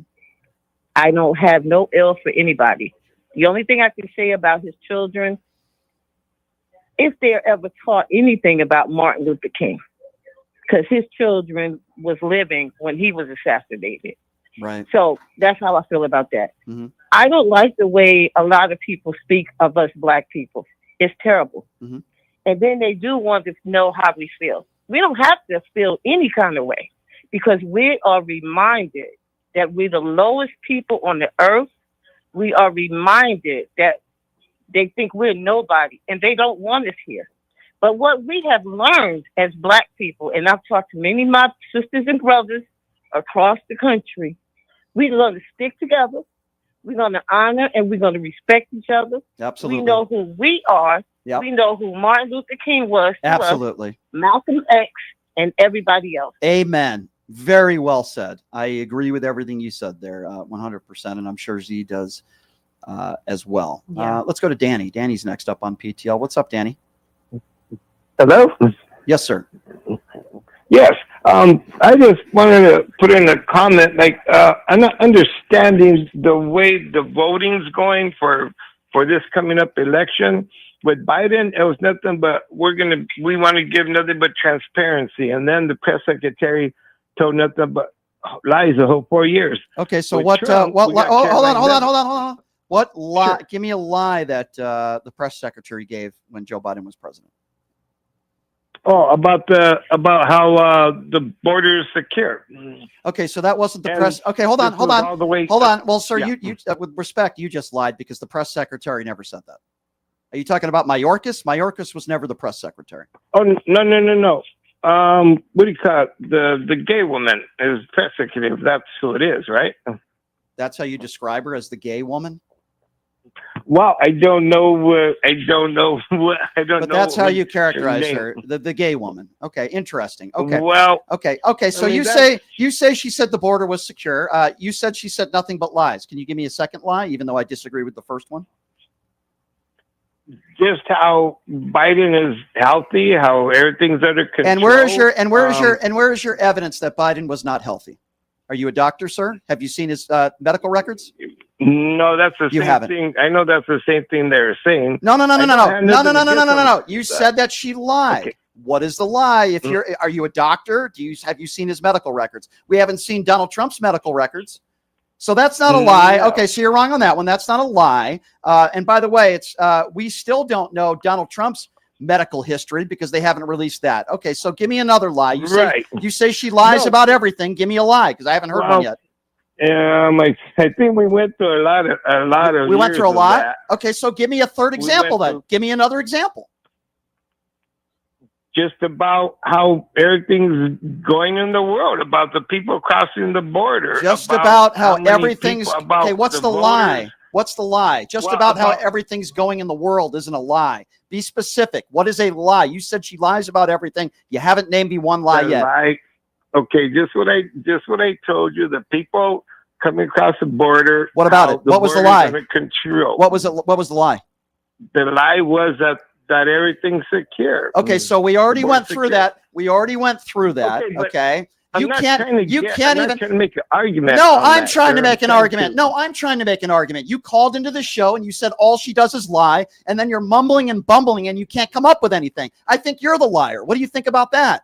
Give me a freaking lie. You said she lies about everything. You can't. Yeah, I think it is understandable. Why don't you stop lying? What I'm trying to figure out is who do we vote for, one or the other? Both administrations. I think everything, sir, I think everything you do is lie. Everything you do is lie in this conversation, sir. Everything in this conversation, sir, is a lie. I think you're a liar. Okay. Now you would say I'm wrong, right? You would say I'm wrong, right? Conversation. No, you're the one who can't. No, you're the one who can't have a conversation. You made a claim, and I'm questioning you on that claim, and you can't put one coherent sentence together of an actual lie. Okay, the gay lady, as you called her, which by the way is very demeaning. By the way, the gay lady. I know. That's the way you. Well, then you know. Then why do you say it then? Then why don't you say her name then? You don't even know who the press secretary was. And you call her the gay lady, and then you say she said the border was secure, and you can't even name one lie. Hey, I got a lie for you. Who won the 2020 election? Do you ever call into like a radio show and complain about that? Nope. Do you ever call? Do you ever call into a radio show and complain about Donald Trump lying about anything, like he won the 2020 election? Sir, was that a lie? I make comments everywhere on that. Did Donald Trump lie when he said the 2020 election was stolen? Yes or no? Did he lie? Yes, he lied about that. Okay, so why don't you? And what caused that? The January 6th insurrection? Just basically from people believing whatever Trump says. Hey, so why wouldn't you have more of a problem with that than the gay lady who you claim says the? That's what I'm trying to explain. No. You're not going to get out of this. No. You're the one who started this conversation saying that Joe Biden's press secretary lied about everything, which is, by the way, ridiculous. You're the one who's lying. Well, it's not coming from. It's not. I mean, she's not the one. She might be speaking for the president. So, are you saying like? I mean, of course, the president. Sir, are you a serious? Are you a serious person, sir? I guess that's my question. Are you a serious person? You watch television with Trump. I know you watch Newsmax. I know. Yeah. Okay. You didn't start off the conversation by saying that, sir. Next time you call into this show, don't start off a conversation by saying Joe Biden's press secretary, I don't know her name, but the gay lady lied about everything, and then you can't name one lie. Okay. Do a better job, sir, and then call back. I don't even think she was gay. Was she gay? I don't even think it's so academic to the conversation. It's like, why would you even bring that? Oh my God. Anyway, Z, I appreciate you being here. How can people donate to the Un-F America tour? Yes, please. We really need donations. As you guys know, left-leaning organizations are under attack right now. We really need people to step up and help us. So if you go to our website, unfuckamericatour.com. Oh, can't say that word though. Go ahead. Oh, sorry. Okay. Un-F America Tour. And spelled full out. Yes. You will be able to donate there. Awesome. Well, I look forward to spending some time with you guys and meeting everybody there at Colorado State. I will be out there. We will have more information later on in the week, but I certainly look forward to that. And I appreciate you co-hosting with me today. And I know we have tomorrow, as we always do. Z, thank you so much for being here. Thanks for having me. I appreciate it. All right, everybody. That's a wrap. The The 2 hours goes by really fast. We will see you tomorrow, same time, same place. Thanks to Numbchuck for pressing all the right buttons, and dealing with some of you MAGA callers can be a little bit, I think it might be a little bit more difficult for him than me at times. Anyway, I appreciate you guys. Thank you so much. We'll see you tomorrow, same time, same place. Have a great day, everybody. Hey, everybody. Are you struggling to find a pizza place that reminds you of Brooklyn?